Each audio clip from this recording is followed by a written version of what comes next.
Ladies and gentlemen, if you're just joining us, I'd like to welcome you to today's beautiful occasion of the Bethel Xafe Autism Fund.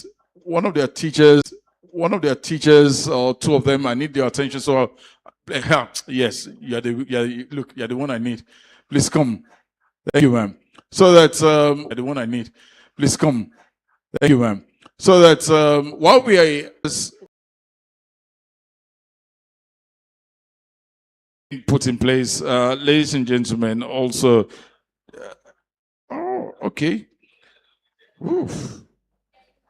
Dr. Adiola, you ready for us? I should would love to call you up. One hold is $1 million. Two holds is 2 million. So I don't mind. Thank you, ma'am. Thank you very much. Third and that, please. Third and that, please. We can only pray for her. We can only pray for her and also encourage her. It takes a superhuman to be able to put these kind of things together, to be able to love the children like our own, to be able to put in our own personal resources to get these kids to where they are. And of course, we believe that they are going to go places in Jesus' name. Okay, so the theme for this year is, what I'm speaking on is actually when inclusion becomes a lifestyle, not just a policy, the media role in autism advocacy. I want to appreciate all the media here present and represented. Please clap for all my colleagues in the house. If they are not here, the government will not know what we are doing. So please clap for them so that they can help us share our stories to make it go viral. I want to appreciate all the guests here present, speakers, all the advocates, ladies and gentlemen, and of course, gentlemen of the press. It gives me great joy to be here this year again at the Bethel Xafe Autism Acceptance Conference to share the thoughts on the theme that speaks to the heart of humanity. When inclusion becomes a lifestyle, not just policy. Let me begin, of course, by commending the convener, my friend and my sister, Dr. Oluwatosin Akonde, and the entire team at Bethel Xafe Autism Foundation for creating this very important platform that raises awareness, pushes us towards acceptance and action. She mentioned earlier that all our kids, apart from studies, they also have a skill acquisition. They learn something in-depth, something that God has put to them. They learn different skills, singing and all of that. And of course, I'm sure we'll still see their art display later.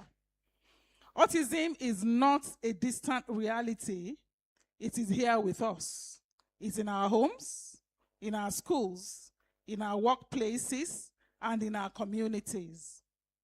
For many individuals living with the spectrum, the world is still not designed with them in mind. They are often misunderstood, excluded in most cases, or even overlooked. Not because they lack the ability, but because society has not fully embraced inclusion as a way of life. And that is where this conversation becomes very crucial. Inclusion must move beyond policy documentations and conference conversations. It must become something we all live our daily life with. Something we practice without hesitation.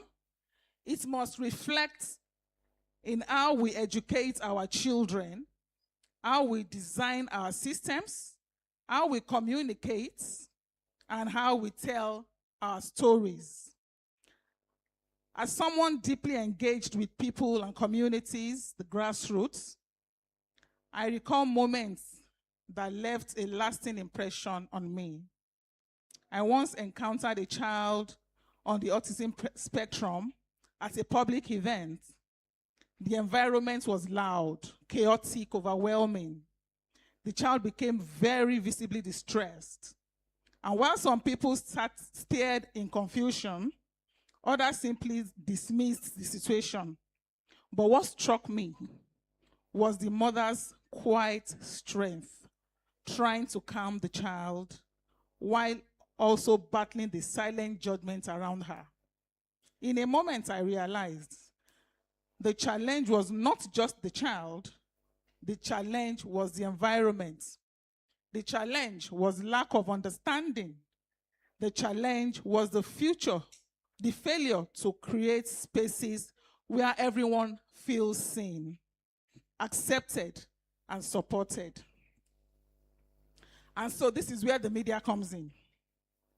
The media has the power to shape conversation, perception. It influences what people know, what they believe, and how they act. When it comes to autism, the media must go beyond occasional coverage. It must become a consistent voice for awareness, acceptance, and inclusion.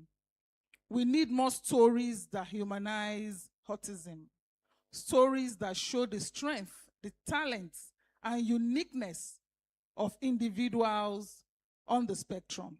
We need to hear from them, not just about them.